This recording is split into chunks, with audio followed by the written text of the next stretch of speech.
sir. Souvik sir, are you there? Yeah, I am here. Your Oh, voice is very low. I'm not sure if my voice is clear or not. is it fine now? Yeah, it's better. It's better. Okay, so we can start our session with a brief introduction about you. I would be giving a brief introduction and then we can start the session. Is it Okay. fine? Yeah, sure. Okay. Dr. Souvik is an assistant professor in Department of Applied Mechanics at IIT Delhi.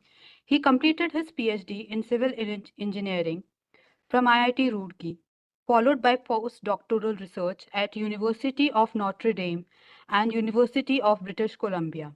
His research focuses on machine learning, particularly physics, informed deep learning, reliability analysis, uncertainty quantification, multi-scale and multi-fidelity modeling, and design under uncertainty.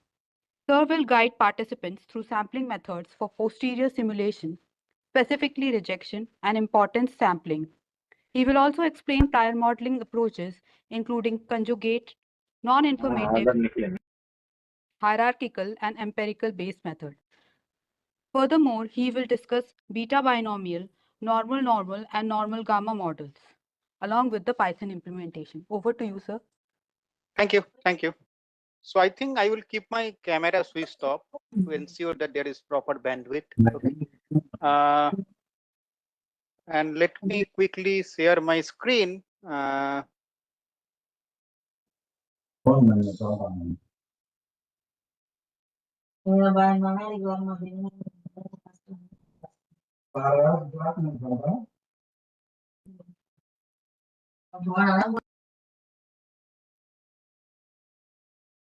So can you confirm if my screen is visible or not? Yes, sir, it's Just visible. and it's in full screen, right? Yes. Yes. Okay. Thank you. Thank you. Okay. So hi everyone. Uh, so as mentioned, right, I will be talking about multiple things. Not everything today. So I'll be taking 4 sessions. Today I will be taking 2 sessions consecutively, and then I will take 1 session tomorrow first slot, and then if I'm not wrong, one more on 23rd first slot. So those things are kind of spread out, and there will be sessions in between talking about other stuffs and other things. Okay. So if I'm not wrong, I believe that in the first 2 sessions, the first session was about a brief recap of probability and statistics, uh, all the probability distributions, Bayes rule, and all those things. And then in session 2, I think you have been given some introduction to maximum likelihood estimation and maximum a posteriori estimation, or MLE and MAP. And I believe that is where things stand right now. Correct?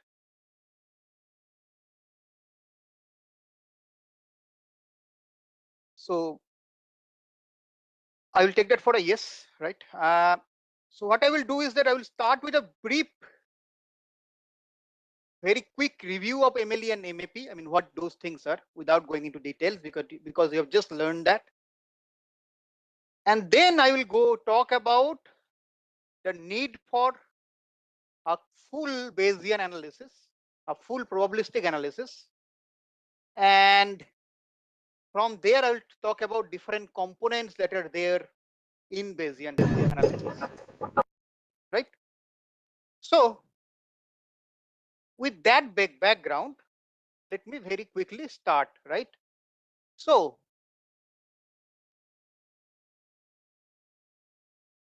this is on machine learning, and machine learning means learning from data. So for the sake of uh, completeness, let us start by defining the data set. So throughout whatever I'll be talking about, this will denote data set, and we will have data mostly in form as shown here. So this means I have n data points. Each data point is having an input denoted by x. Xi is the ith data point, and then there is y. Y is my output. Yi is my ith output, and I have n such pairs. To make things more concrete, think of a simple example. Let's think of a classroom. In a classroom setting, let's say I took a survey. I ask everyone whether what is the height and what is the weight.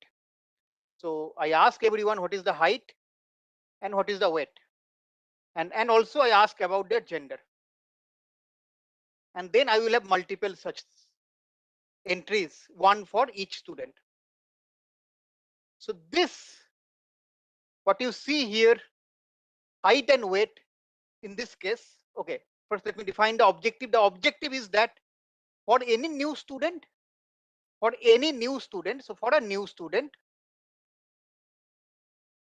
if that student I know the height and weight, if this is known to me, I should be able to predict what is the gender of that student. That is the kind of idea. Okay. So with this setup, this h and y, this is my x. This a box corresponds to this. And this gender, what I want to predict is my y. That means given x, I would like to predict y. Given height and weight, I like to predict what is the gender of a given student. Okay, so that is the kind of idea. Now in maximum likelihood estimation, you must have learned about the likelihood function.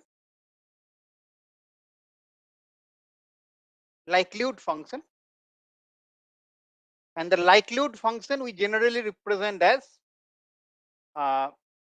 probability of d given theta. Okay, where d denotes my data and theta is the parameter. Okay, for example, in this height and weight kind of thing, I can think of, as I said, y and x. So I can assume y is equal to, let's say, w0 plus w1, x1 plus w2, x2, and plus wn, xn. I can always assume that my x and y are related by a function such as this. If I make these assumptions, you already know what is y. Y is my output. You already know what is my x. X is my input. And these two together is my data. And what is theta? Theta are the parameters, the unknowns in my model. So in this case, w0, w1, w2, wn, these are my parameters. And this is my likelihood function, which is probability of data given theta. And why do we call it the likelihood function? We call it the likelihood function because it gives you the probability of observing the data given theta, or how likely are you to observe this data for a given value of theta. কেসটা কি হয়েছে ছিল ও ডিটিসিটা দেখতে পাচ্ছে না, আর কিছু এখন পাচ্ছে, এখন হয়তো পাচ্ছে। Okay, ও ডিটিসিটা দেখতে পাচ্ছে। so probability of d given theta is the likelihood, where d is basically the data, theta is the parameter, and we call it likelihood because it tells us how likely are we to observe d given some theta. So you fix it. Okay, so this is my likelihood function, and this thing is used in day-to-day basis without us realizing. Our brain kind of works in this manner also. So for example, if I tell you, right, that if I'm traveling from, let's say, from Delhi, where I am, to Jaipur, now I can travel by a car, I can take a bus, I can take a train. If I'm too much adventurous, I might even decide to walk, and all those options are there. Now, if I tell you that it took me, I don't know, 3 hours to reach Jaipur, then your mind will automatically go that what is the probability that I'll reach Jaipur in 3 hours given theta. And whatever theta, and here in this case, theta will be the mode of transportation. So whatever mode of transportation best explains the possibility of me reaching Jaipur in 3 hours from Delhi will be your answer, will be your common sense answer. So that's how it works. And that's how maximum likelihood estimation works. So in MLE, what you do is that theta star is equal to arg max theta probability of D given theta. And this is basically MLE, which is the maximum likelihood estimation. Now it has some problems. It has some problems. I will not go into these problems. And because of those problems, we have an alternative, which is the map. And in map, what we do is that we do argmax of theta probability of theta given D, which is proportional to or which is equal to, I can say, argmax of theta probability of theta multiplied by probability of D given theta. Okay. This, what I've written now, is MAP, again something that is covered in the first half as I have been informed. Okay. So now, moving ahead, the point to be noted here is that in both MLE and in MAP, what you are getting is point estimate. You get a value of theta and you get or theta star, and even in this case you get a value of theta star. This is better than the MLE, but you still end up with a point estimate. Now this is not good, because if you are in the business where you have to take decisions, you will like to quantify or have an idea about the total uncertainty of the system, and you will not like to work with uh, a point estimate. And this is where Bayesian comes into picture. So in both MLE and map, we get point estimates, right? For obtaining information about the uncertainty, one needs to consider a full Bayesian approach. Full Bayesian approach. That is what one will have to consider without fail. Okay. And what is a Bayesian approach? It's there in the name itself. So Bayesian approach, Bayesian means use of Bayes rule. So you use Bayes rule, that's why the name Bayesian, to infer the parameter. And when I say infer the parameter, I mean that infer the distribution of the parameter. And in this case, you do not solve the optimization problem. You do not. All you do is you basically, this is what you are interested in, and this is equal to, from Bayes rule, I can write it as probability of theta, probability of D given theta divided by probability of D. This is from plain Bayes rule that we learned in school, nothing new. Okay. And now there are some terminologies. So this probability of theta, right? probability of theta. So probability of theta, this denotes your, or I should say our, prior belief about theta before collecting any data.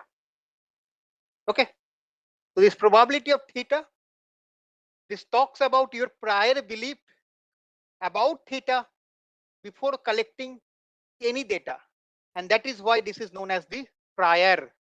So this is known as the prior, okay, or prior probability, whatever you want to call it. Okay, next, okay, let me give you one example.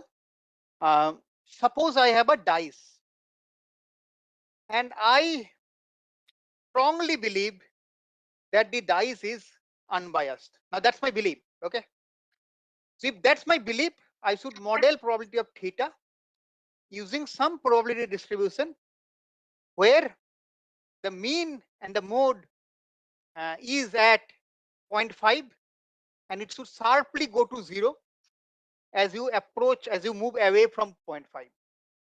So example, if I believe that dice is unbiased, then this is theta, this is f theta of theta. Okay, this is 0.5.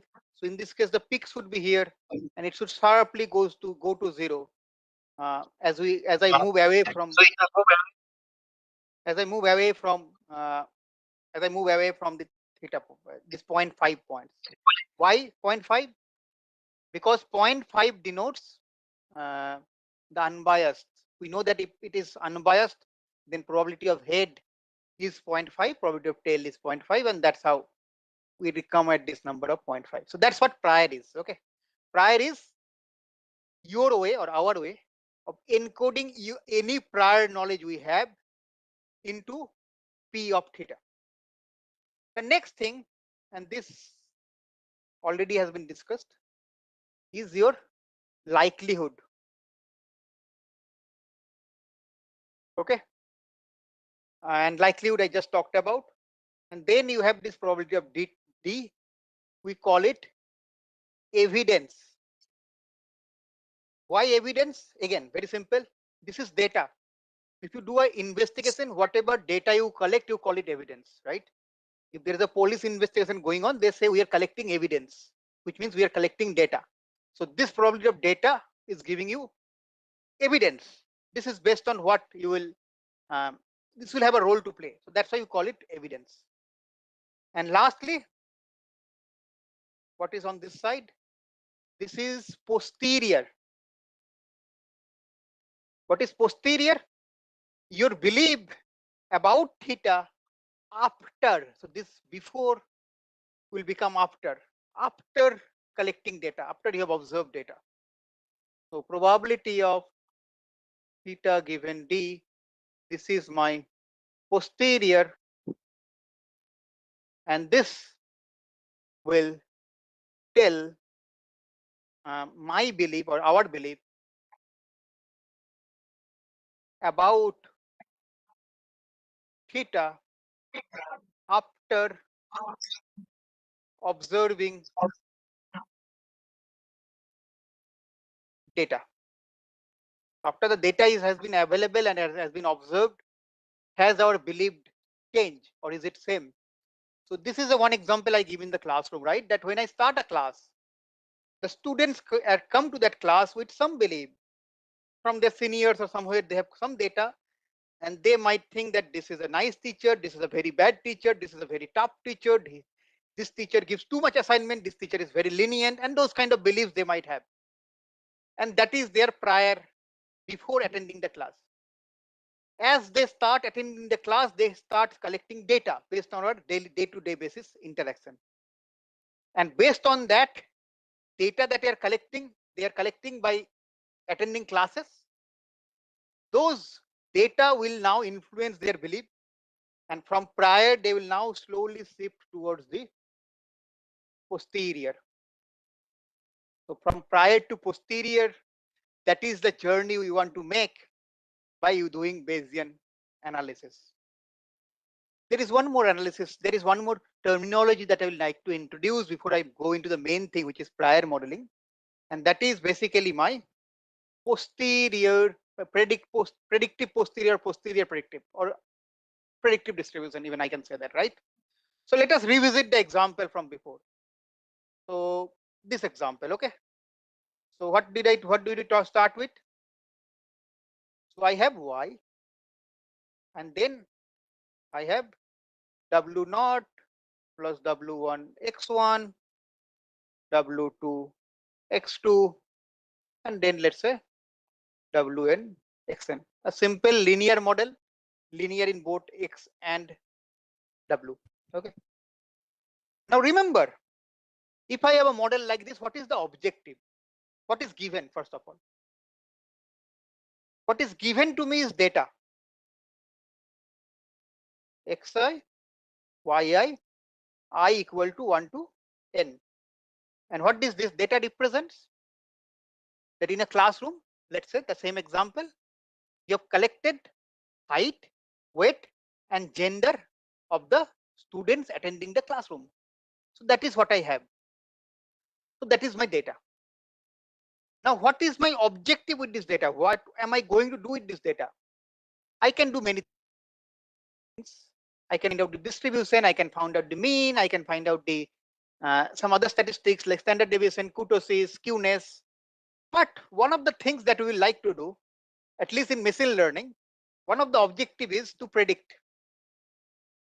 One of the primary and maybe the main objective is that for new x is equal to x star, we want to find y star. Okay, so we want to predict for a new student. If someone gives me height and weight, I should be able to predict the gender. uh, for a let's say a MRI scan, if I have the scan, I should be able to predict whether there is a cancer or not. Similarly, let's say in a mechanics kind of problem that I work on, if there is a load, I should be able to predict the deformation, and so on and so forth, right? So for a new x star, we want to find y star. And in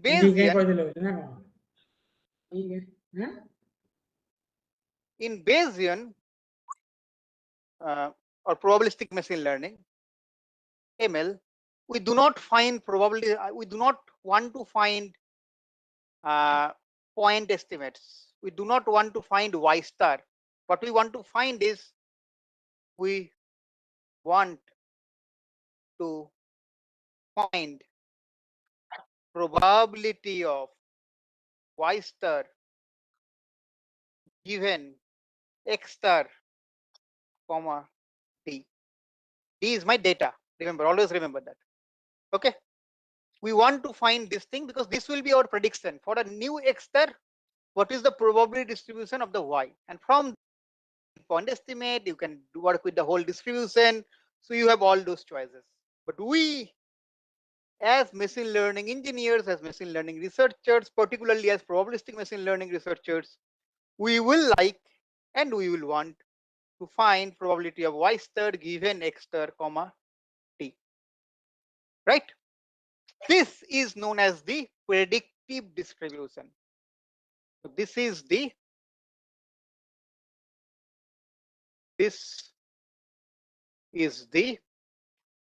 predictive distribution. Okay, this is known as the predictive distribution. And how will you find out this predictive distribution? So probability of y star given x star comma d, this is equal to integration probability of y star given x star comma theta multiplied by probability of theta given d theta. And I will tell you how this is coming. Okay, how this is coming, I'll tell you about that. Okay, this is basically you can see this is the form of the likelihood, but on the prediction, where y star is unknown now. This is your posterior that we just now showed in, yeah, this is the posterior, same thing. And then what you are getting is your predictive. Now in the first session, I believe you must have studied two things which are very important. You must have studied the sum law, which is basically probability of x is equal to, or x1, let's say, is equal to probability of x1 comma x2 d of x2, or in summation form I can write that summation over x2 probability of, I mean this is PDF and this is probability, keep that in mind, x1 comma x2. Okay, so this is in discrete form for discrete distribution. This is for continuous variable, and this is PDF when it is continuous. When it's discrete, it can be probability mass function or probability in general. So this is the sum law, and then there is the product law also that must have been covered in the first session. And product law of probability. Product law basically says that probability of let's say A comma B is equal to probability of A multiplied by probability of B given A. And this is the product law. So both of this, I'm assuming, has been covered. So I'll not go into details, but these two are the foundation of probabilistic machine learning. Whatever we do is nothing but application of these two things in different ways, along with sampling, which we'll cover maybe tomorrow, not today. Okay, so we have the sum law, we have the product law, and now the question is how we can use both of this to compute this.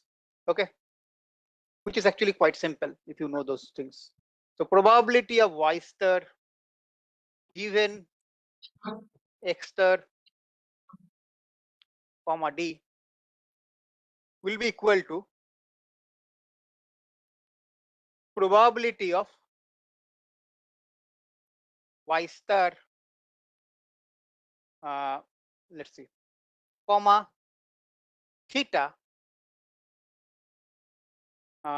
given x star comma d theta, and then integration. So this is basically I am using the sum law probability. I'm introducing this theta and then integrating it out, which is like this one.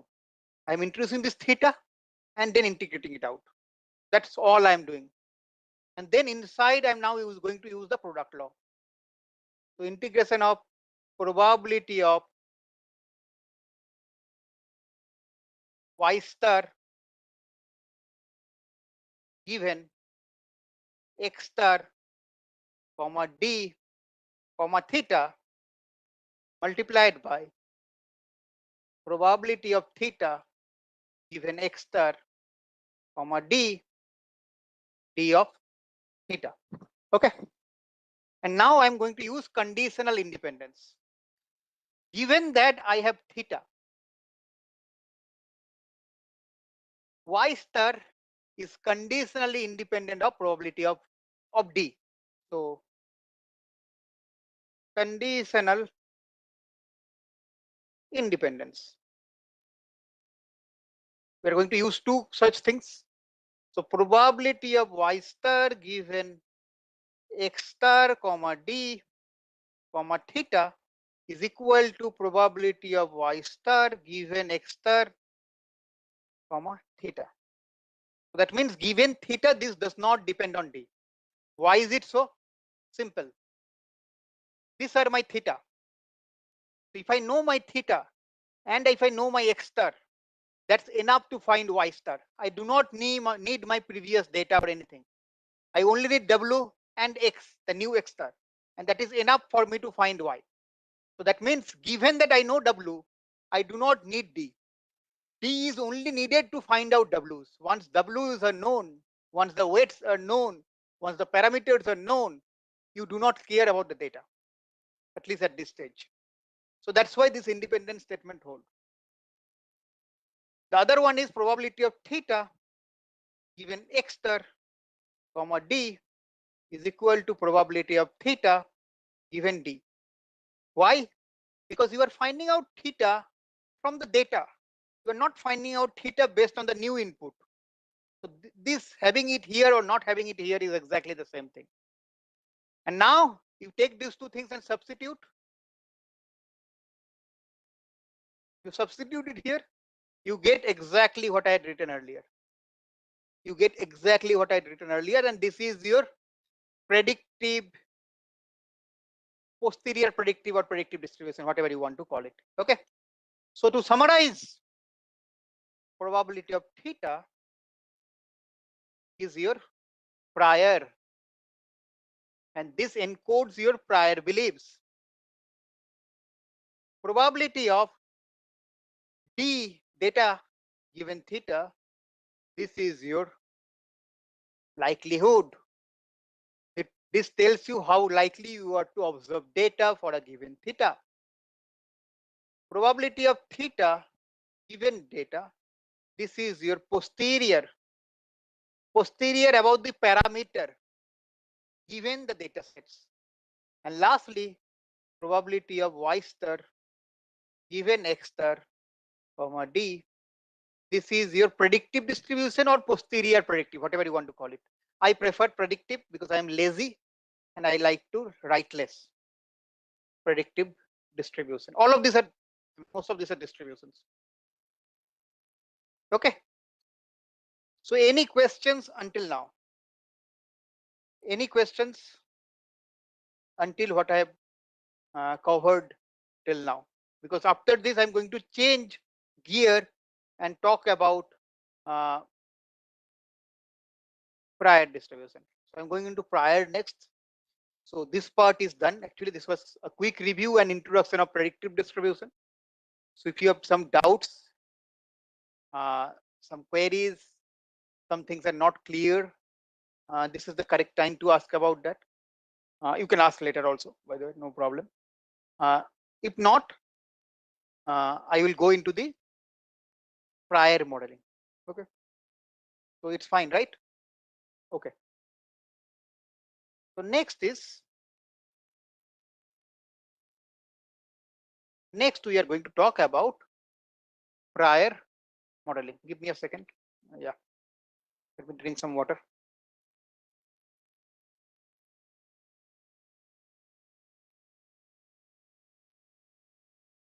Yeah.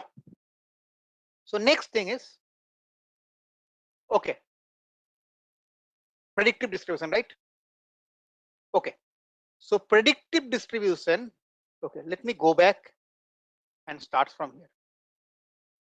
So given some data, x and y, in this case, it is height and weight, let's say. I want a model such as this, which can predict y, which is in this case the gender. That means in machine learning, our goal is not to find out these w's or thetas. Our goal is to make predictions. So which means predictions in Bayesian machine learning means I will like to find out probability of y star, which is my prediction, given x star, which is my input for which I want to make prediction, and data. So this is my predictive distribution. Okay. So predictive distribution is probability of the output, new output, which I want to predict, given input, the input at which I want to predict, and training data. That is my predictive distribution. And then I showed that how to predict it simply by using the sum and product law. And if you use that, this is the final expression that you will come. Yes, this is updation as the input comes, but your predictions, remember that. So you think about weather forecasting. I get the weather prediction, weather measurements for today. Based on that, I want to predict what is going to be the weather tomorrow. Now, for predicting that, I might have a model which might have some parameters, theta and all those things. But my ultimate goal is to predict what is the weather tomorrow. And yes, this can be sequential. It can be like one data is coming and you are predicting, but it can be together as well. If you have 100 data, you can predict for 100 data together. There is no issue with that. So that is also possible. So it need not be sequential, but it can account for the situation where data is being provided sequentially. But this is for prediction. That's all. This is for prediction. Okay. Like predicting gender in my example, or predicting weather in my another example, predicting whether there is a tumor or not. That is another example you can think of, and so on and so forth. Okay. Okay. So now we talked about Bayesian analysis. And in Bayesian analysis, clearly there are 4 quantities that I've shown here, which are of interest. Now, among these 4 quantities, obviously there is evidence also, and evidence is needed for model selection, but I'm not going to do that. Okay. So there is a 5th quantity which is evidence. Maybe I should write it for completeness. This is a model evidence. Okay. This I skipped, but this is also there. Okay. So now, out of this these quantities, right? These 2 are quantities that you have to either identify or select. These are to be either identified or selected. Okay. And I'll give you example illustrating how it can be identified or how it can be selected. And but the remaining 3, posterior, predictive distribution, and model evidence, so remaining are to be computed. These are to be computed. So these are derived quantities, where these are fundamental quantities. These are quantities that you should know to even start the calculations, whereas the other quantities are something that you find out after doing calculation, after writing a computer code, after doing some sampling or whatnot. Okay. So just to quickly give you one example why I said should be either identified or selected. Let's talk about prior. Now, what is prior? Prior is supposed to account for any prior knowledge you have. So it is for you to select what, or model, actually it is for you to select or model how your prior knowledge can be best represented. So that means priors are selected based on your prior knowledge, or priors are modeled based on your prior knowledge. Okay. So prior is either identified or selected. Likelihood. Likelihood is also identified or selected sometimes, and it is identified based on the problem you are solving, right? Based on the problem you are solving. For example, if I am dealing with, let's say, a coin toss, a kind of example, we know that the likelihood is going to be either Bernoulli or binomial, depending on what our interest is. So how did I identify that the likelihood will be Bernoulli or binomial? Based on my experience that I am doing a coin toss example, and in a coin toss example, the outcome is either a head or a tail. the outcome is either a success or a failure. And based on that, I identified that the likelihood is going to be Bernoulli or binomial. Similarly, if I'm taking or solving, let's say, a dice, I mean, I'm throwing a dice instead of tossing a coin. If I'm rolling a dice, in that case, the outcome is not a head or tail or a success or failure. In that case, I have 6 different possible outcomes. And in such cases, where we have 6 possible different outcomes, and if you add them, it's mutually exclusive and it has to come, then that is generally modeled as multinomial or multinomial example. Okay. So to summarize very quickly, likelihood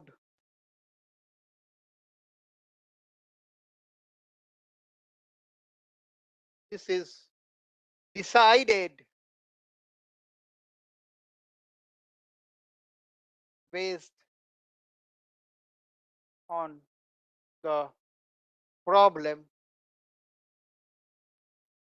we are solving. Remember, this is one way. The other way is to, this can also be selected based on our modeling assumptions. And let me give you one example of that as well. Okay, let me give you one example of that as well. So let us talk about, I don't know, the linear regression problem. So I had y is equal to w naught plus w1x wn xn. Okay, so I can write it as w transpose x, where x includes 1 1 1, the first entry is 1, w includes w naught also. Okay, now in Bayesian analysis we also add a noise, okay, which is the discrepancy between your model and your target. Your data will have noise, right? So it is because of the data. So you can think of it as noise in your data.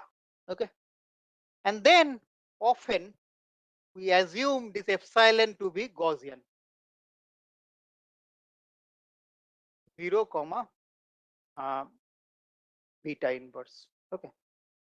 Now, why do we assume it to be Gaussian? There is a logic. So there is a theorem known as central limit theorem. Central limit theorem. Okay. And this theorem tells you that if there are multiple IIDs, IID means independent and identically distributed variables. And if you add them up, and if as this number of IIDs becomes very large, your distribution will always be Gaussian. So there is a central limit theorem that is known to us. Okay. Now, with that in mind, we assume that the noise in our data is coming because of different aspects, different factors, and all those factors are IIDs, then our noise will be having a Gaussian distribution. Now that's an assumption. I'll come to beta inverse. Wait. Now that's an assumption, right? That these variables are all IIDs. But if you go by that assumptions, then it becomes a Gaussian distribution. Now one of the question is, what is beta inverse? Beta inverse is known as precision. So basically beta is equal to 1 by sigma square. Sigma square is your variance, so 1 by variance is your beta. So generally a Gaussian distribution you write as mean and variance. So variance is beta inverse, because beta inverse will give you sigma square. That's all. So generally in a Gaussian we often work with precision because the calculations are easy, but you can also work with sigma square, little bit difficult calculations, because that will go into the denominator, whereas beta inverse will stay in the beta will stay in the numerator. So that's why. Okay. So yeah, so beta inverse is basically known as precision. This is known as precision. Precision. Okay. So beta is your precision, sigma square is your variance, and beta is equal to 1 by sigma square. Okay, coming back. So because of this central limit theorem, we consider epsilon to be Gaussian. And as you consider epsilon to be the Gaussian, your likelihood, which is probability of data given theta, which is nothing but probability of y given x comma w, this will be equal to a Gaussian, having a Gaussian distribution y given w transpose x.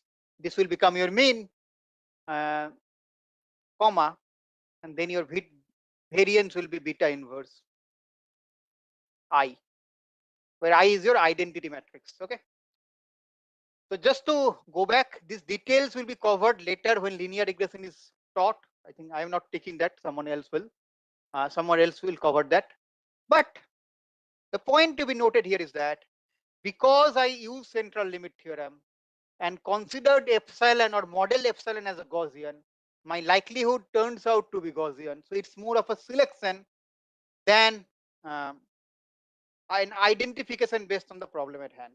So that is why likelihood can either be decided based on problem at hand, or this can also be selected based on our modeling assumptions.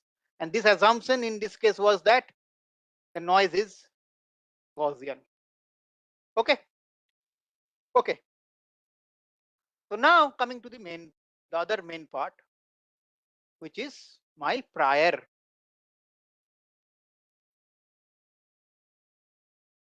So now let us come to the other modeling assumption that I have to make, not assumptions, prior. Again, this is a fundamental parameter. This is either to be identified or selected.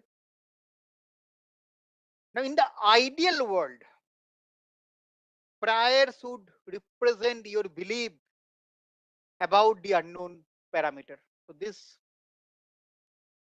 ideally, this should represent your prior belief, right? Ideally, but it always does not happen like that. There can be many scenarios where this term prior is misused or used to our advantage. But let will come to that later. But first, let us think about it. What this prior belief can be. Let's think about it. So, what are the possible prior beliefs?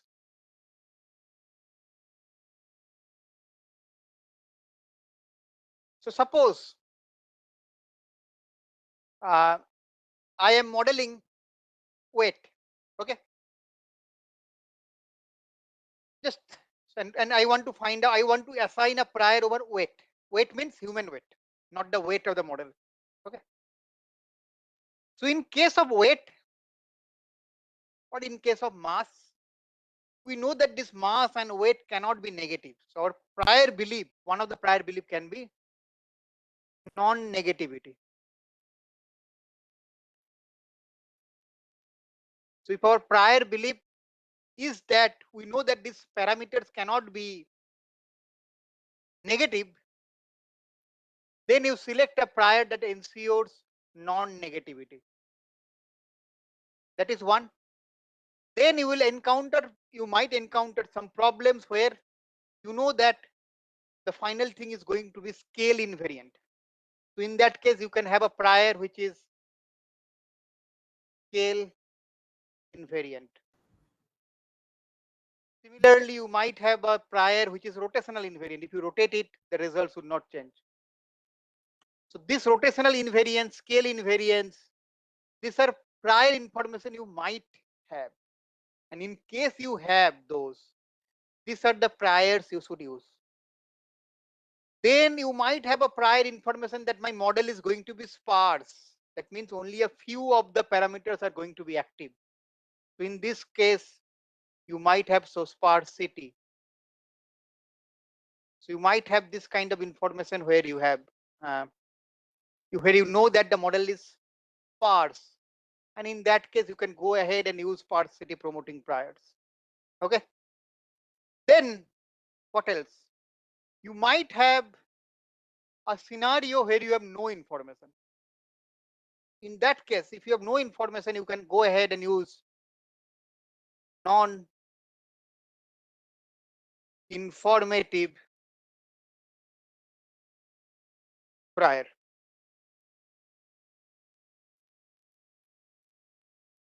Okay. If you do not have any prior information, you should use what is known as non-informative or uninformative prior. Now, these are some of the scenarios that I can imagine. You can think of other scenarios as well. But you might also have a scenario where you do not have any information about the prior, but you don't want to use non-informative prior. Rather, you want to use something like a prior that can ease your calculation.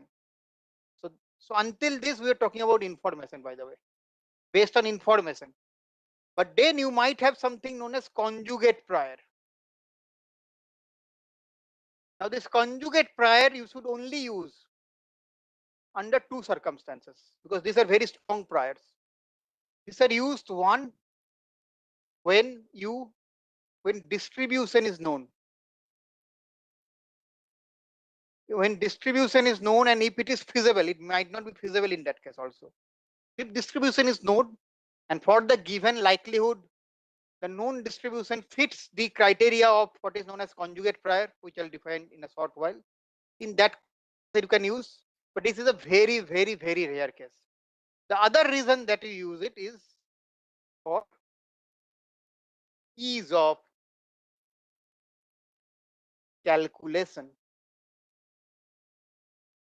Okay, so this conjugate prior makes your life much simpler. You can do things analytically which otherwise is not possible, and in all those cases you can very well use this conjugate prior. Okay, you can use this conjugate prior. What is this conjugate prior? I'll come to that. In fact, sometimes this sparsity promoting prior is also used for computational. Sometimes you know the model is sparse, then you are using sparsity promoting prior. That is your prior knowledge. You don't know the model is sparse, but still you are using sparsity promoting prior because you want a lightweight model. That is for computational efficiency. So it's like a tool which can be used either for your convenience or to convey the information that you have. So this sparsity promoting prior or prior in general is a tool which you can use either to convey the information, the prior knowledge you have, and that is the best case scenario. But if not, you sometimes also end up using it for your convenience, which often is either computational efficiency or ease of calculation or finding out analytical solution and so on and so forth, right? So all of that is possible.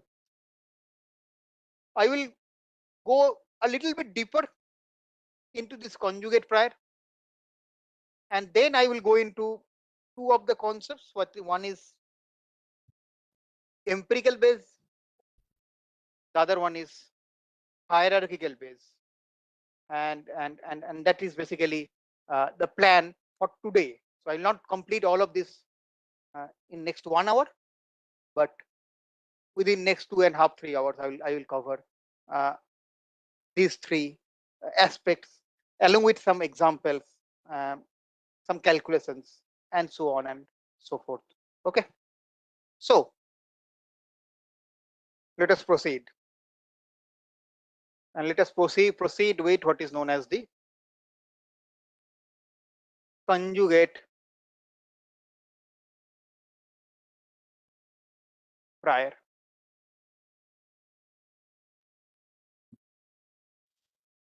Okay, let us proceed with what is known as the conjugate prior. So let me give you the formal definition first, and then we will talk about informally what it means. Okay, so consider P. Okay, consider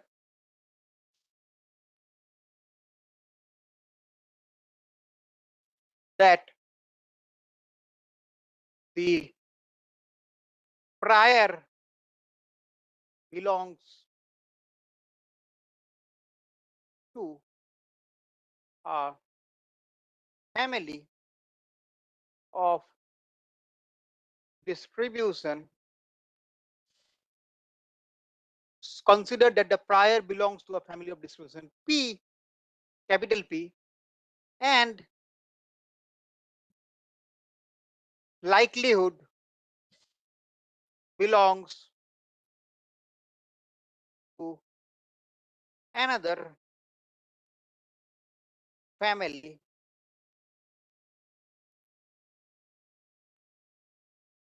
of distribution, and let's call it what, F. Okay, remember I am using the word family of distribution, not distribution. That means the parameters can change. So let's say P can capital P can be Gaussian distribution with some varying parameters. So it is from the Gaussian family of distribution. It's not a given or particular distribution I'm talking about. I'm talking about a family where the parameters, the mean and variance are allowed to change. I'm only talking about Gaussian distribution or the family of distribution. Okay, that's what all I'm doing talking about here. Similarly, same for F. So now with this, for this family of distribution, so now if the posterior, remember it is probability of theta given D, not the predictive. If the posterior also belongs to if the posterior also belongs to P, then we say that P is a conjugate prior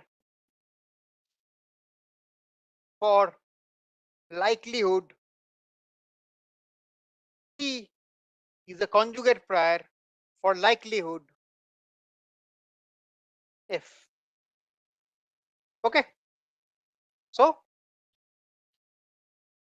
this is the formal definition, that you have two family of distribution P and F. P is representing the prior, F is representing the likelihood, and then if the posterior with this setup, if you calculate it and that happens to belong to the same distribution as the prior, then you call the prior as a conjugate prior of the likelihood. And this name conjugate prior comes into picture because prior and posterior belongs to the same family. They continue to belong to the same family, and that's why the name conjugate prior. Okay, so let me give you one example. Okay, let me give you one example. So for example,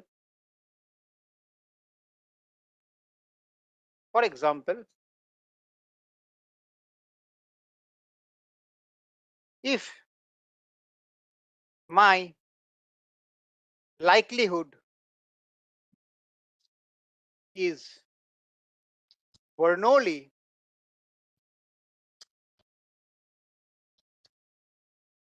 then the conjugate prior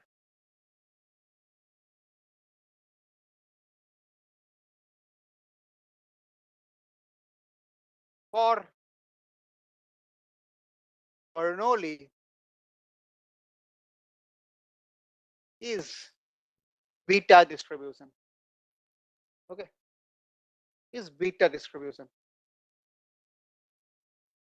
So if the conjugate prior is no, if the likelihood is Bernoulli, then the conjugate prior of that Bernoulli is beta distribution. Now, how will you know, or how will you find out what is the conjugate prior? Simplest way is do a Google search, find out from Wikipedia. There in Wikipedia, there is a nice table which gives you for what likelihood what is the conjugate prior. You can always derive it, but that will take some time. So if your objective is to derive, then derive. If your objective is to use, then use. But if your objective is to only find out, just as a information, then go to Wikipedia and just check it out. It will have a very nice list illustrating for what likelihood what is the conjugate prior. Okay. Now, why is this conjugate prior so important? The conjugate prior is important because it allows you to do things analytically, and to be more specific, all you need to do is update the parameters, because you know the distribution of the posterior beforehand. Because you have selected conjugate prior, you have fixed the distribution of the posterior, and all you need to do is find out the parameters. And we'll solve one problem very soon on beta Bernoulli, and that time it will become more clear. So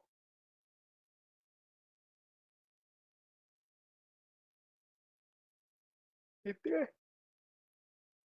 allows you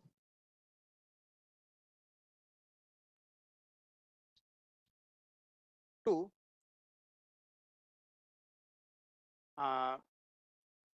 compute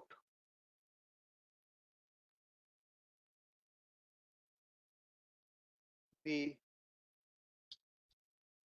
posterior in closed form. Okay, it allows you to compute the posterior in closed form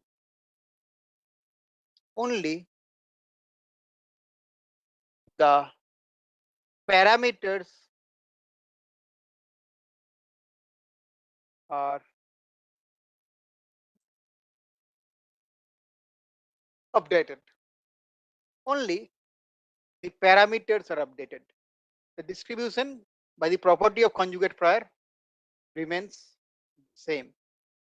Remember, this is a very strong prior because you are fixing the distribution, and that is why you should use it with with utter care. Just because it makes your life simpler, don't go on using it wherever you want, because then you will get wrong results. So be very careful, but if you can, do use it, because if you use it, life will be simpler. You will get just up, you just need to update the parameters. Things will happen in closed form. You don't need sampling, which is very expensive. You don't need variational inference where you have to assume some variational distribution. So all of those things are out of the picture. But because it is a strong prior, it has very limited application, because one needs to be very careful before using it, as it might not be suitable in many cases. For example, if you are using a conjugate prior which is unimodal, but your data is not, in that case your posterior will also remains to be unimodal, and you can never get something that is bimodal or having multiple modes. Okay, so before I solve a problem, right, is the concept of this beta no is the concept of this conjugate prior clear, or is there any question on the conjugate prior part? If there is any question on the conjugate prior part, I think I will be very happy to answer. So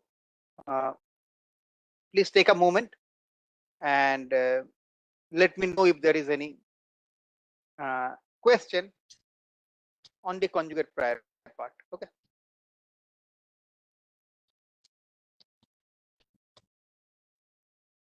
If not, I'll proceed to the next part actually, which I mean I will continue it prior, but I'll bring in some new concepts within the prior. I'll basic. Okay. So it seems there is no questions. So let us proceed then. Now one more thing. Let me finish. So most of the conjugate priors belong to the exponential family of distribution. So there is a family of distribution known as exponential family of distribution, and most of the conjugate prior belongs to that that family. Okay, most, if not all, most belongs to that family. Okay. So how does this exponential family looks like? Let us quickly check. So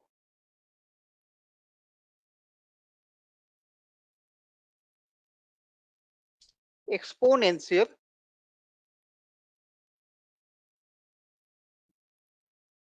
family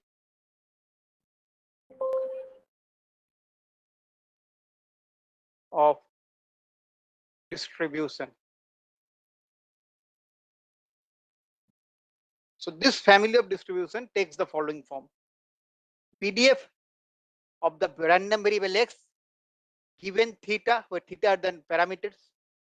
This is equal to c theta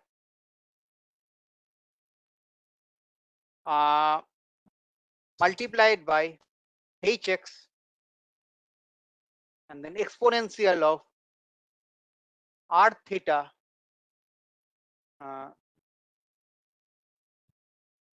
dot product. This is a vector t x, or r theta transpose tx if you prefer that. It's the same thing. Okay. Now what are some of the distributions that belong to this exponential family of distributions? Gaussian. This Gaussian distribution belongs to exponential family of distribution. Then there is exponential distribution, which by the name itself belongs to exponential family of distribution. Binomial belongs to exponential family of distribution. Beta, I think, also belongs to exponential family of distribution. And there are many distributions. At least most of the well-known distribution, not all, belongs to the exponential family of distribution. Some distribution that does not belong to exponential family of distribution. One example is students t. Students t distribution, and I guess this you will see this distribution when you when the linear regression is covered. So students t distribution, it is not in the exponential family. Okay. Very quickly, I talked about Gaussian. So let me write down the Gaussian distribution and show you how that belongs to this. So Gaussian basically is equal to 1 by sigma root 2 pi exponential of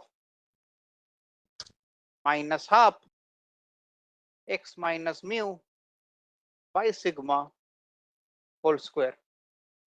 And you see sigma is in the denominator. That's why the precision I was using, which would go into the numerator in both the cases, and that will label.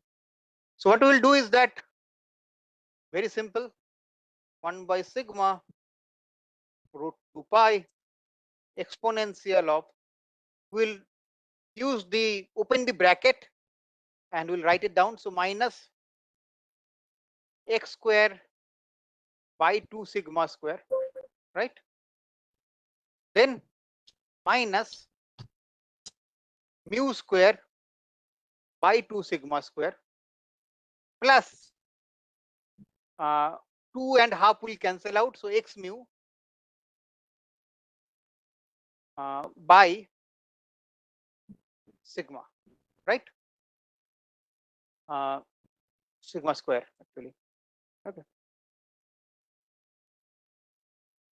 So this is what you will get if I open the bracket.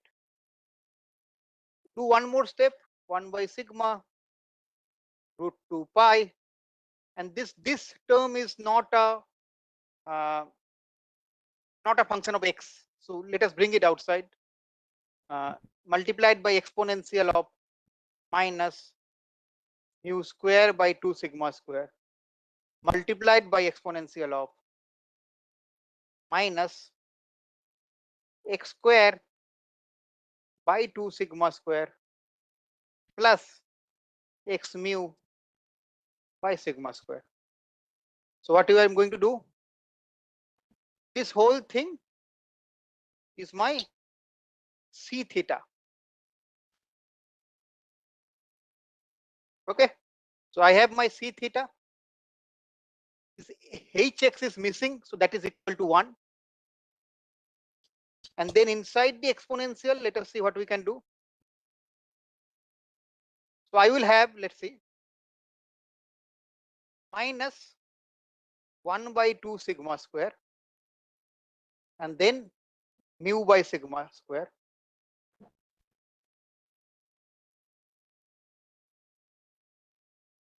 and then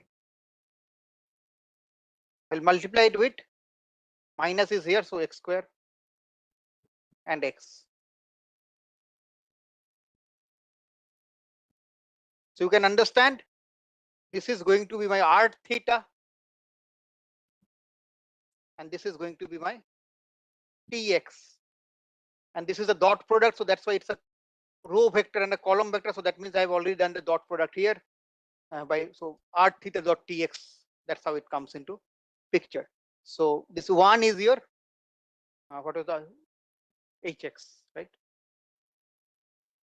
Okay, so this Gaussian distribution you can easily recast into the exponential form, and similarly you can do it for Bernoulli, Poisson, exponential, and many others. We'll not go into that. Okay, this exponential family is very important because almost it's all conjugate priors.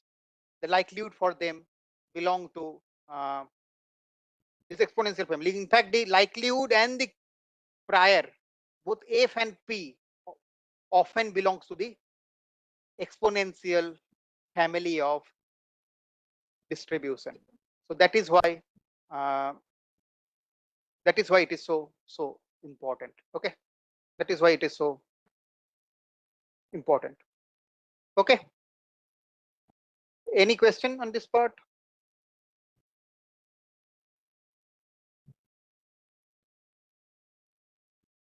If not, we're at 3:30, right? I have half an hour. So let me see. I cannot start beta Bernoulli. So let me start with empirical base and hierarchical base. Let me give you those concepts. Beta Bernoulli and that I will cover after the 15 minutes break that is there at 4. Okay.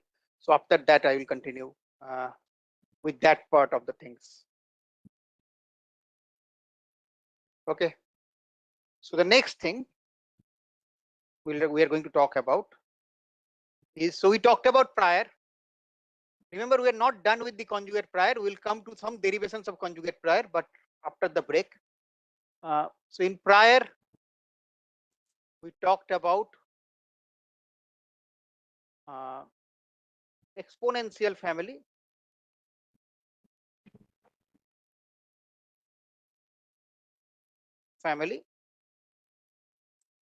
and we talked about conjugate prior, and we talked about philosophy of prior, how to select prior,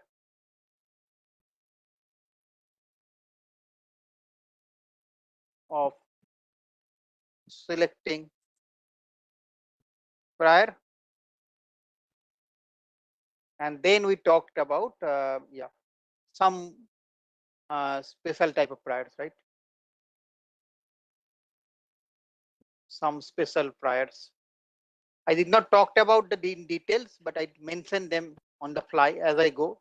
And this included like non-informative prior. This included priors that can be sparse, that can promote sparsity, priors that can allow you translational invariance, rotational invariance. So we talked about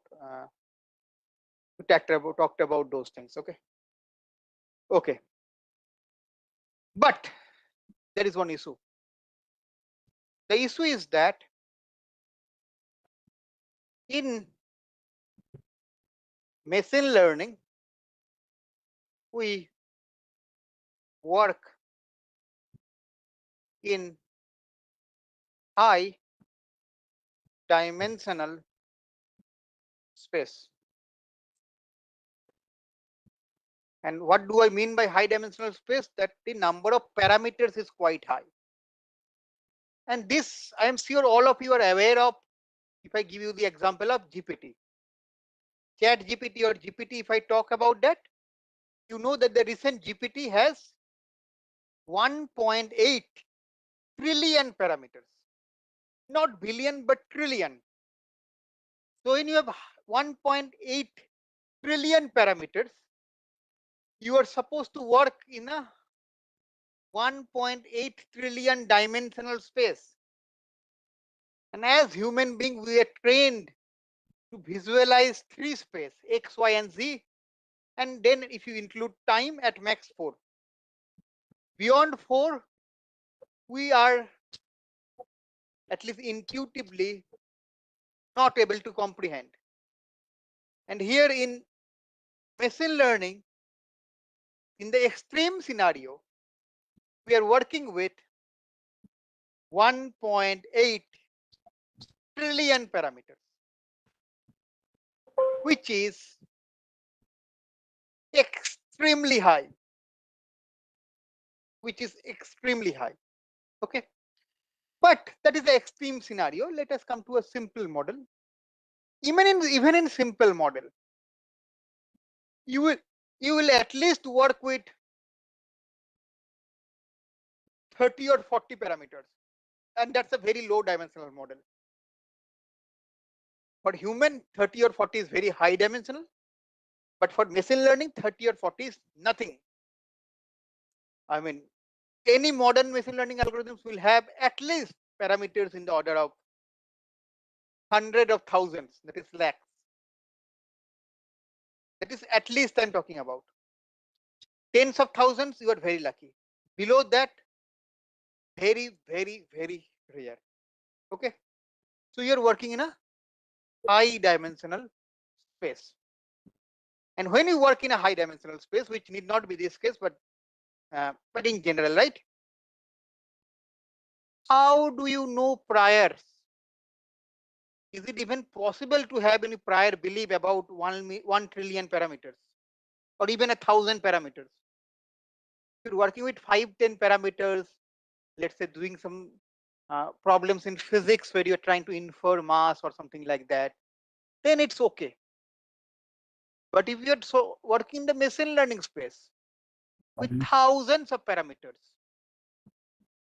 in that case, not a chance that you will have idea about what those parameters are supposed to look like or have any prior information directly. You can always assume a distribution, but then the problem will start. What is the parameters of the distribution? Okay. So revisiting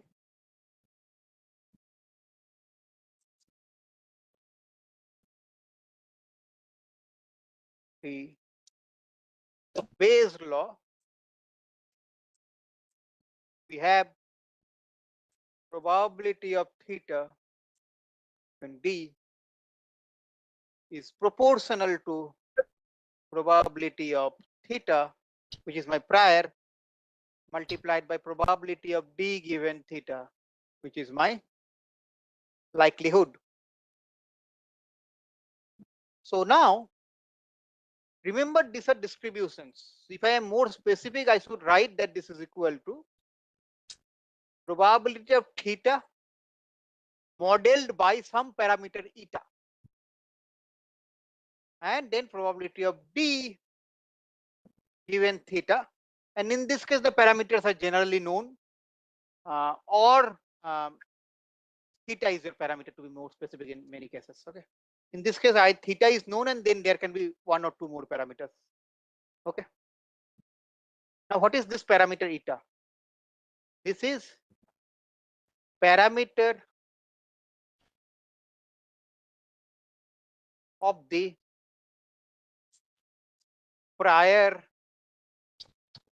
distribution. Okay. This is parameter of the prior distribution. I'll give you an example. Let us assume, let us take this. Let us consider this, and let us assume that our prior is Gaussian. Okay. When will our prior be Gaussian? Our prior will be Gaussian when, suppose I know that my distribution is symmetric and I don't know the range. It can vary from minus infinite to plus infinite, and I know that it is not flat-tailed. Yeah, in such case, you can imagine that and I know that the maximum, I mean, if it is symmetric, the maximum has to be, the mode has to be at the mean. So yeah, that's okay. So in that case, if that is the information I have, then my prior will be Gaussian. Or if Gaussian is a conjugate prior, even in that case it will be a Gaussian. But if my prior is Gaussian, my probability of theta given eta will be equal to 1 by sigma root 2 pi exponential of minus half x minus mu by sigma whole square. And I'm only doing univariate. I'm not even going to do multivariate. Okay. So can someone tell me in that case what is my eta? What is my eta? You can type the answer if you want. What will be my eta if my prior is a Gaussian distribution? Just by looking at the expression on the right hand side. Remember, eta are the parameters of the prior distribution. Your my voice is going high and low. I mean, that's not in my hand actually. The mic is with me, so I don't know why that is. Maybe network issue, which I cannot do anything about. Okay, so eta is the parameter of the prior distribution, right? And my prior distribution is Gaussian. So eta will be the parameters of the Gaussian distribution. And what are the parameters of the Gaussian distribution? The parameters of the Gaussian distributions are mu and sigma square. Okay, because to define a prior, you also need to specify what is the mu and what is the sigma square for your prior. It will not suffice to tell that my prior is a Gaussian distribution. You have to tell that it's a Gaussian distribution, but with some so and so mean and so variance, right? So eta is my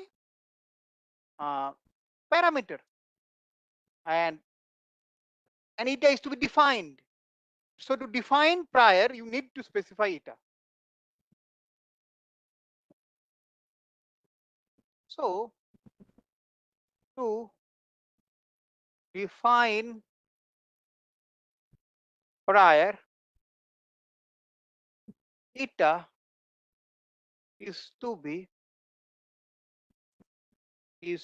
to be specified by the user, and the user will know about eta based on his or her prior belief. So basically eta comes from the user's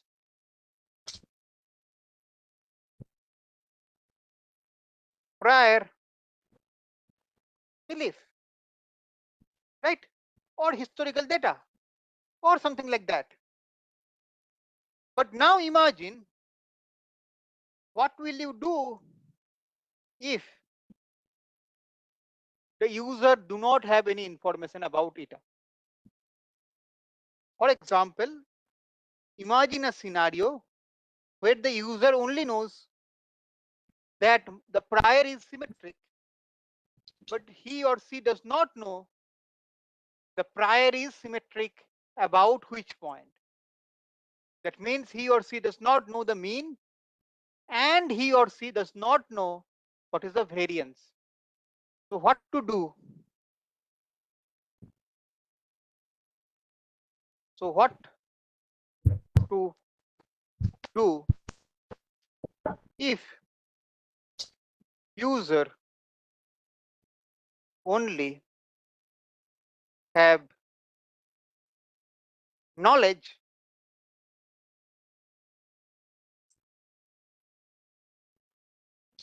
about the distribution but not about the parameters?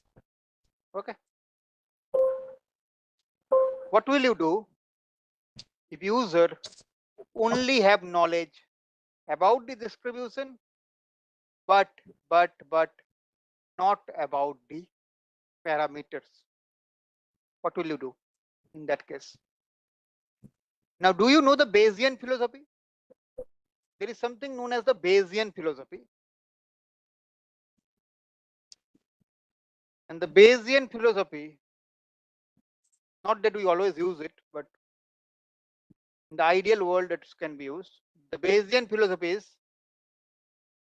whatever is unknown, whatever is unknown is to be modeled as probability function. I'm writing function because it can either be probability mass function or probability density function. But whatever is unknown, because it is unknown, you cannot estimate them exactly because you are estimating it from some noisy measurements. So you don't get point estimate. So everything unknown is probabilistic. That is the Bayesian philosophy. And that is the philosophy on top of which this Bayesian machine learning stands. Okay. So now, what if we take this Bayesian philosophy and apply it to the previous case? What if we apply the Bayesian philosophy to this case? So that means there is a eta. Eta is supposed to be the parameter of my prior, but that parameter is not known. So that is unknown. So if I apply Bayesian principle, I should model that unknown parameter of the prior also as a probability distribution. So using Bayesian philosophy,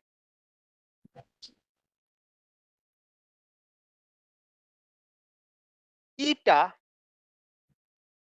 is to be modeled as, sorry, not Gaussian,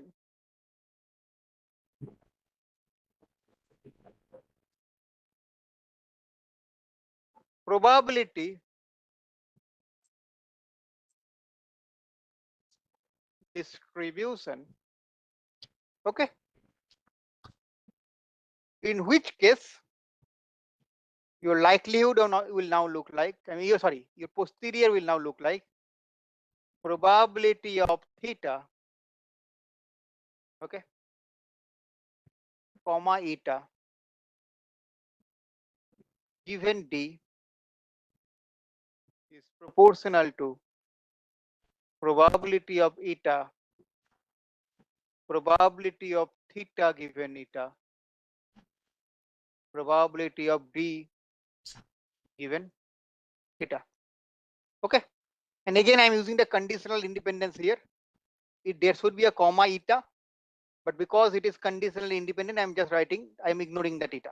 Okay, so yeah, so I'm not writing that. So if I'm more specific, I should write something like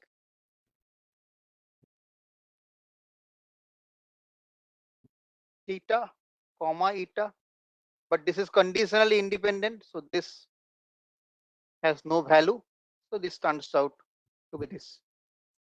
Okay, so this will be your conditional, this is your posterior. So basically there is a hierarchy now coming into picture, and when you do that, this is known as hierarchical base.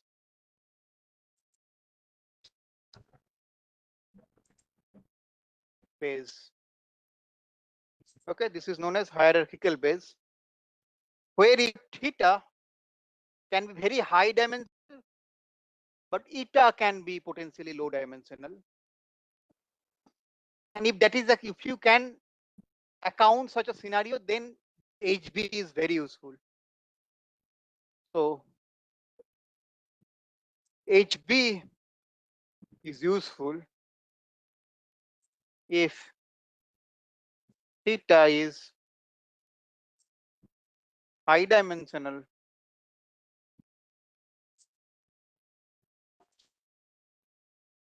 but eta is low dimensional. So it is not to be used blindly. It is to be used when you actually do not have the idea about eta. It does help in addressing the issue of overfitting, because you are integrating out more parameters. Let's put it that way. Okay, and it can give you better results in many cases. But originally this was devised for scenarios such as where you do not have idea about parameter, and then where you can do it one step. Now one can argue, what if I don't have idea, because this eta is another probability distribution. It might have another parameter. You can do it n number of times. I have done it only one number of times. So HB can be repeated k number of times, because okay, so it's not that you have to do only one, but no one has done, I think, more than 2 times. Okay, so second order HB is the maximum I have seen. People might have done it, but I might not be aware. That's also possible. Now some terminology. Probability of eta, this is known as hyper prior, because this is prior of your prior. Okay, this is known as hyper prior. And remember that there is a special case of hierarchical base.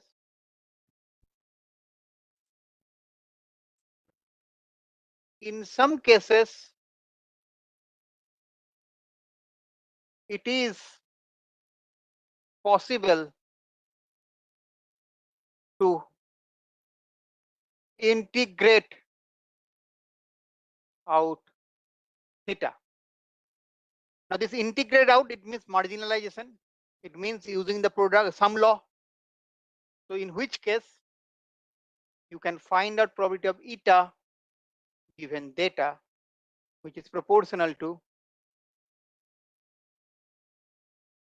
integration probability of eta. Okay, so theta has been integrated out. If this is possible, then you can find eta by maximizing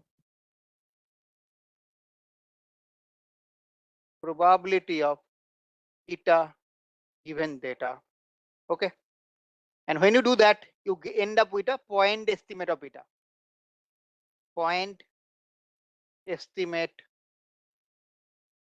of eta, and this point estimate of eta you will take this point estimate of eta and plug it in here, that point estimate. If you plug that point estimate of eta here and do this calculation, you are now doing a usual base, right?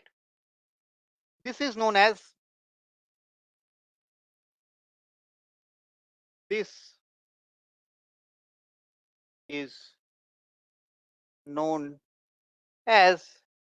empirical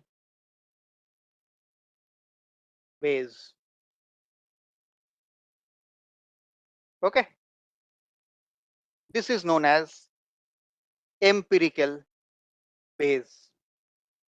Okay, so we have the hierarchical base where you do the full Bayesian thing, hierarchical base, or I should write this just HB, and then you have your empirical base,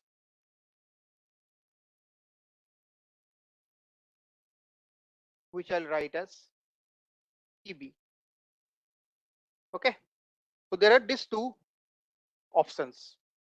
So now let us check one example using this hierarchical or empirical base. Okay, so I will open another slide. Yes, I don't think it is here. Not in this slide deck, right? Yeah.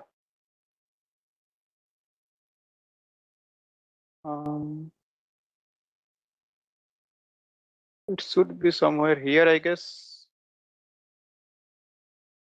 or the last one. Let's.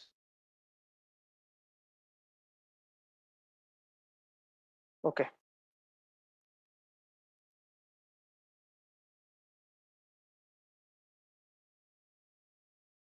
Okay. So this is one example I have taken from Kevin Murphy's book, right? And hopefully I'll not have to write, so I'm going to use the pointer for this. So this is about finding out rate of cancer in a city. Okay. So we want to find out or understand the spread of cancer in a city. Okay. So suppose we have what 20 cities. Okay. So we have 20 cities, 1 to 20. This portion there is nothing. So we are dealing with 20 different cities. It can be Kolkata, it can be Delhi, it can be Jaipur, it can be Mumbai, it can be Chennai, like that. Let's say 20 cities. Okay. Now what data is available to us? For each of the city, we know what is the population of the city. Okay. And this is truncated to 2000. But let's say, yeah, we are aware of the population of the city, and that is shown here. Okay. This is city versus population, and you can see some has 1000, some has more than 2000, some has maybe 500, and so on and so forth. Okay. And then for each city, What we have is the number of people suffering from cancer. So like in city 1 and city 2, no one is suffering from cancer. In city 3, there are few people, 3 or 4 people who are suffering from cancers. City 4, again, no people is suffering from cancer. City 5 and 6, 1 people each. 7, there is no one, and then so on and so forth. Now, based on that, what we want to is, we want to find out the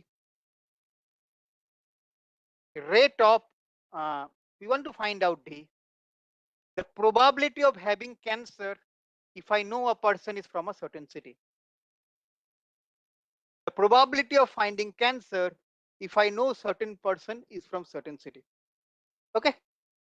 How will you find it out? Let us talk about different possibilities, and that will actually motivate us to this empirical base. Okay. First possibility, possibility number 1, we can say that, okay, we have total this many population, so we add it up. We have so many cancer cases, add it up, and then you find out the ratio. Total cancer in all the cities divided by total population in all the cities, and you will end up with a small number, a single number, and that is the average rate of cancer across all the cities, and that is shown here using a red line. Okay, then the straight line, because it will be same, you will get just one number. Okay, so that is basically your overall cancer rate. Okay, now this might not be that useful, because you can imagine, let's take India for example. For India, if we calculate the average cancer rate of a city, that might not be useful, because chances of cancer in, let's say, Delhi, where the pollution is little high, is significantly more than chances of cancer in, let's say, northeastern region of the country, where uh, the environment is excellent, the AQI is excellent. Similarly, the chances of cancer may be more in, let's say, Bengal, or let's say Kolkata, where, let's say, assume that uh, smoking is a common habit among people living in Kolkata. And then, even though the pollution may not be that high, because smoking is a common habit there, because of that, the cancer rate in Kolkata may be higher than, say, Kanpur, where maybe the pollution is higher, but cancer rate is higher in Kolkata. Now, in such a scenario, Delhi, Kanpur, Kolkata, and Guwahati, for example, coming up with a single number and telling this is the average of cancer rate of the whole country makes no sense. You need average cancer rate of each city, and this number should vary. They should represent the cancer rate of that city, right? So that is one part of the things. Now, coming to the other part of the thing, the other option is that for each of the cities, you divide the number of cancer patients detected divided by the number of population. For example, in this case, city 5, we will divide 1 by what, 1000 or something like that, right? And so the chances of cancer is 1 in 1000. Now, this is also problematic, because with this, you will have cities which have more small population, and these small population cities might have no cancer. And in this case, you will get a result which will say that, well, the chances of cancer is 0 in the city, which makes no sense, because it is highly unlikely that if you live in a city, the chances of having cancer is 0. The numbers is coming out to be 0, or probability is coming out to be 0, because, and only because, you have small population, and there is no cancer detected yet, but there will be the cancers which will be detected, right? So that also makes no sense. So finding out MLE, that is the maximum likelihood estimate for each city, makes no sense. Okay, and that result is shown here, the blue ones. And you can see many of the cities are having zero cancers rate, which makes no sense. So what is the solution? The solution lies somewhere in between this red line, which gives you a global number, and this blue bar diagram, which gives you some, or histogram, which gives you some very localized number. And that is where empirical base or hierarchical base comes into picture, where you assume that each of these city has a prior, and those priors are having a shared parameter eta. If you remember, for the prior theta, we have parameter eta, and that parameter can be shared. And if you shared those parameters, the code is given here. You can open this link, the code will be available. And it's taken from Kevin Murphy's. Okay. So if you do that, so now what will happen is that because the hyper prior is shared, there is some information that is shared among the cities, but each city is also retaining its individuality. So you are sharing some information, but each city is retaining its own individuality. And as a result, you come up with something like this, where you see that there is no zero cancer rate any longer. All the zero are having some small or higher cancer rate. And you can see that I'll take one more example. For example, this one you can see. This two, let us check. So if you check this two, you will see these two are having higher because there the population is lower and the cancer rate is higher. So as a result, these are giving higher number. Whereas this one, 15th one, it is high in both, but the ratio and because of the shared thing has reduced and it is somewhere here. So long story short, empirical base improves or helps you in getting improved result, particularly in scenario like this, where instead of 20 parameters, you are now using one parameter. And not only that, it is also allowing you to share information among cities while allowing it to retain its individuality, right? That is what it is allowing it for. Okay, so that is what that is one example, right? There is, I mean, all the calculations and all those things are there, which I kind of skip, but yeah, you'll find all of these things here. Okay, remember that I talked about this thing actually, and this I called this map to what you are seeing, I called this empirical base. In some book this is called as empirical base, but in other books you will realize that this is what is called as empirical base. So both are essentially same, once you consider this eta parameter and once you don't, that's all. Okay, so I think I will stop here. I think there is a 15-minute break if I'm not wrong, and we can meet again after 15-minute break, where I will go into the details of mathematical derivations actually of this beta binomial, uh, normal, normal gamma, and all those things. Okay, so that will be a little bit mathematically heavy, so I wanted to avoid that in the first section, although and keep it for the second session. Okay, so I'll stop here. Any questions you have, you can ask me. I'll be happy to answer.